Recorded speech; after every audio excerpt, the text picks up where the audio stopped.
King Charles has been implicated in a massive decades-old paedophile ring at an elite British boarding school, according to revelations by a former student and whistleblower who's blown the lid off the horrific scale of the elite's chosen vice. According to an award-winning journalist who attended the school as a boy, children at the elite school are routinely beaten, harassed, raped and driven to suicide. Inevitably with paedophilia, all roads lead to Rome.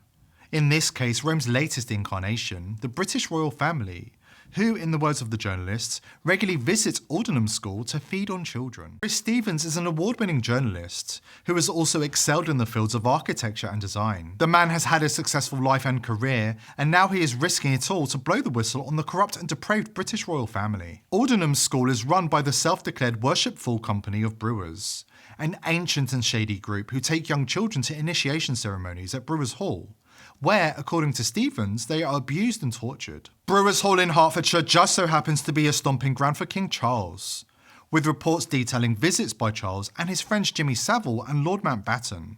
But more on those two later. Charles has been photographed at Brewers Hall in recent times in connection with the boarding school. According to Stevens, who now goes by the name of Phoenix Caspian, the British royal family led by Charles are unable to resist raping anything that smells like a child. Already, one Aldenham teacher has been jailed for his rape of a student, and two others have incriminated themselves by openly gloating about abusing hundreds of children in a career retrospective written in Aldenham School's official magazine. What is going on here, and why has this been allowed to continue for centuries?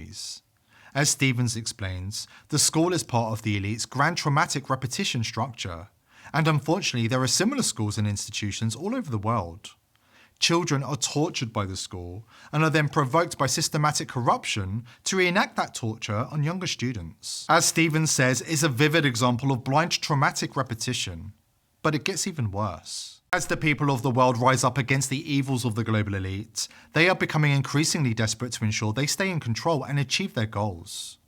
According to Charles, we need a vast military-style campaign to usher in the agenda of the WEF. Here we need a vast military-style campaign to marshal the strength of the global private sector, with trillions at its disposal, far beyond global GDP, and with the greatest respect, beyond even the governments of the world's leaders.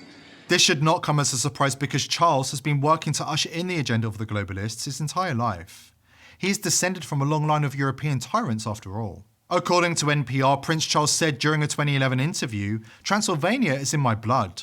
The genealogy shows that I'm descended from Vlad the Impaler." In case you need a quick history refresh, during the 1400s, Vlad III, commonly known as Vlad the Impaler or Vlad Dracula, was the Prince of Wallachia, modern-day Romania.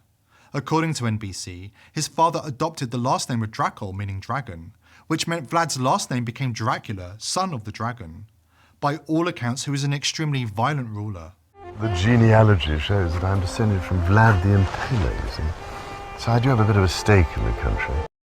Britain and the Commonwealth now have a sovereign who's descended from the tyrant who dipped his bread in the blood of his impaled victims. So perhaps it's not surprising that Charles is close friends with the depraved Klaus Schwab, who is cut from the same degenerate cloth as the French Charles is used to keeping. Prince Charles was best friends with Britain's most notorious paedophile Jimmy Savile, regularly hosting him at royal estates and using him as a sounding board for advice.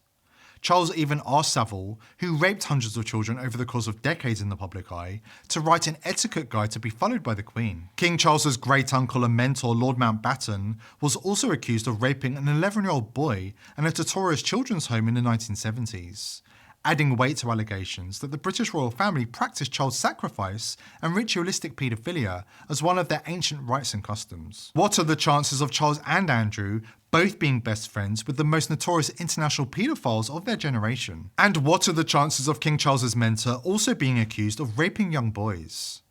How many times can these revelations be swatted aside and declared a coincidence? Now that Savile and Mountbatten are dead and Charles's disgraced brother Andrew can't keep company with Jeffrey Epstein anymore, Charles is spending his time working on ushering in the globalist vision of the New World Order, with all of the anti-human evil that it entails. But it gets worse. Those at the top of the pyramid can't leave anything up to chance.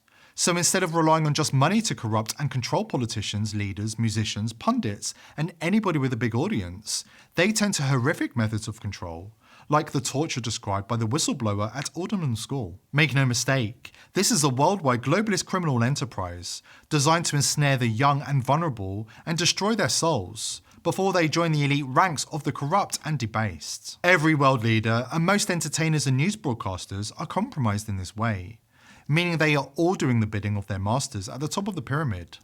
This bidding equates to corrupting all minds, sexualizing children, transhumanism, and extreme depopulation. For those who survive the planned cull, they will be rewarded with global tyranny and slavery for the underclass. We know exactly what they have planned for us because they can't stop gloating about it.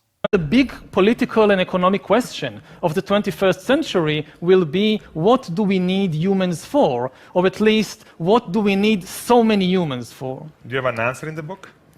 At present, the best guess we have is keep them happy with drugs and computer games. We need your help dismantling a 9,000-year-old Satan-worshipping paedophile cult. This evil can't be allowed to continue hiding in plain sight. Here at The People's Voice, we are determined to continue exposing the elite, but we can't do it ourselves. Subscribe to the channel and join the People's Voice Locals community to support the channel, join our amazing team, and gain access to exclusive content. I hope to see you there.